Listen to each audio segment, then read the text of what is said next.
Flat number 303।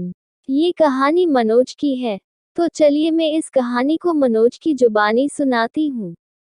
ये भूत की घटना उस वक्त की है जब मुझे और मेरे दोस्त अमर को अहमदनगर MIDC में सिक्योरिटी गार्ड की जॉब मिली थी। फिर हम दोनों पुणे से अहमदनगर आ गए। नए शहर में नौकरी मिलने के बाद सबसे पहला और बड़ा प्रश्न था, रहने की जगह कहाँ मिलेगी। किस्मत से कंपनी के मैनेजर पुणे से थे, इसलिए उन्होंने 2 दिन के लिए कंपनी में रहने की जगह दी थी। अगले इतवार हम एक रियल एस्टेट ब्रोकर से मिले। उसने हमें एक पुरानी बिल्डिंग में फ्लैट किराए पर दिया, जिसका नंबर था 303। हमने उस ब्रोकर को 3 महीने का किराया एडवांस दिया और उसी दिन शाम 6 बजे सामान लेकर नए फ्लैट में रहने चले गए। वहां पर सामान सेट करते वक्त रसोई में अमर को एक पुराना क्रिकेट बैट मिला। वह बैट मैंने रसोई की दीवार पर रख दिया था। सामान सेट करने के बाद रात का खाना खाकर ठीक 10 बजे हम बिस्तर पर सोने चले गए। दूसरे दिन मेरी नाइट शिफ्ट थी और अमर की सुबह 6 बजे की थी, इसलिए उसे 4 बजे उठकर टिफिन बनाना था। मैंने अमर से कहा था कि कुछ भी करना पर टिफिन बनाते वक्त मेरी नींद नहीं टूटनी चाहिए। तुम टिफिन बनाकर सुबह जल्दी निकल जाना। उसने भी हाँ कह दिया। फिर वह जमीन पर और मैं खटिया पे सो गया। फ्लैट में एक जीरो बल्ब चालू था। रसोई घर में जाते वक्त लेफ्ट साइड में बाथरूम और टॉयलेट था, और हम ठीक रसोई के दरवाजे के सामने हॉल में सोए हुए थे।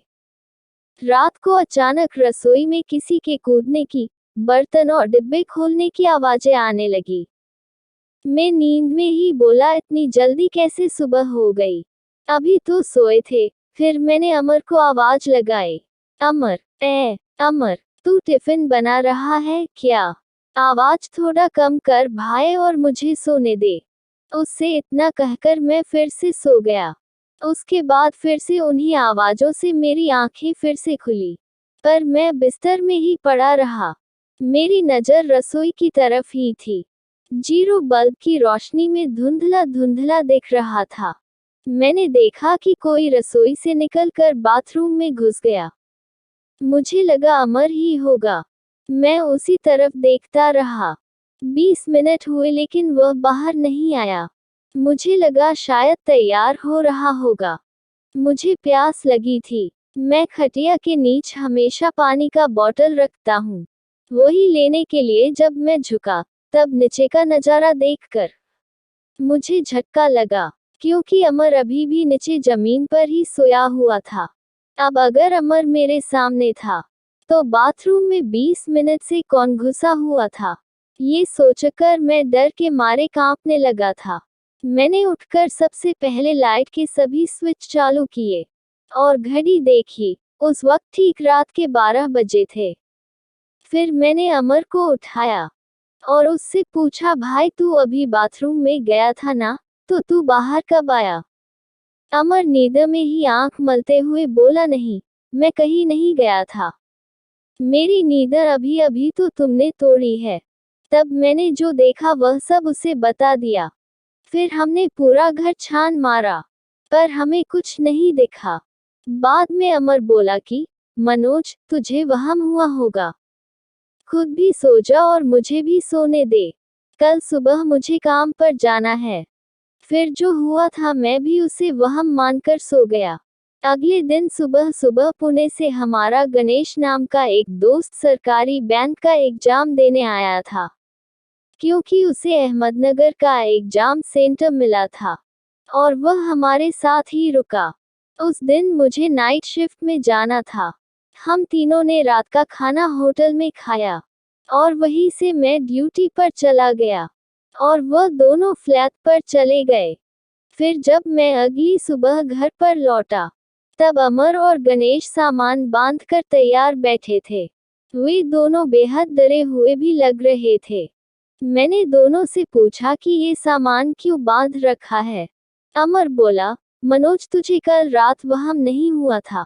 ये घर में सच में भूता है। रात को 11 बजे घर आकर हम सीधा बिस्तर पर सोने चले गए थे। मैं खटिया पर सोया था और गणेश नीचे जमीन पर। रात को मुझे बर्तन और गैस के चालू बंद होने की आवाज आने लगी, पर नींद में होने की वजह से मैंने उस पर ध्यान नहीं दिया और मैं सोता रहा। मुझे लगा था कि गणेश रात को एग्जाम की तैयारी कर रहा होगा और नींद भगाने के लिए कॉफी बना रहा होगा। लेकिन कुछ समय बाद नींद में ही किसी ने मुझे खींच के एक जबरदस्त चांटा लगाया और नींद में ही गणेश के बाल नोचकर उसका सिर जमीन पर पटक दिया। हम दोनों हड़बड़ा के उठ बैठे।